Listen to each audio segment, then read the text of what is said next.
Mga kapantala, nais nyo bang maging empleyado ng Philippine Ports Authority? Kung oo, alamin ang proseso kung paano mag-apply dito sa Papaano Ba? Hello mga kapantalan!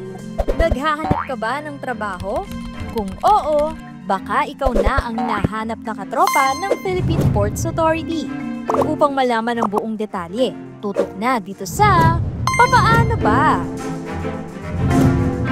Unang step ay bisitahin ang PPA website. I-click ang Careers at Submit Application. Dito mapupunta ka sa online recruitment portal ng PPA.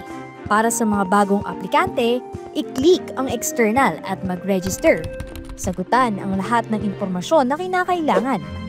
Siguraduhin gamitin ang inyong active email address at mobile number. Kapag natapos na ang iyong registration, sunod na lalabas ang CAPTCHA verification. Pagkatapos nito, makakatanggap ka ng activation link sa iyong email. I-click lang ito at mag-login.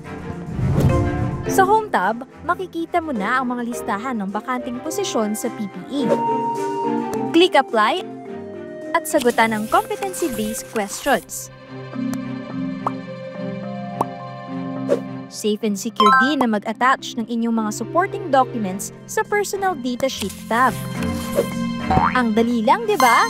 Kaya ano pang hinihintay nyo? Apply na mga kapantalan! Para sa iba pang detalye, bisitahin ang PPA website at social media accounts at abangan ang susunod pa na Papaano Ba?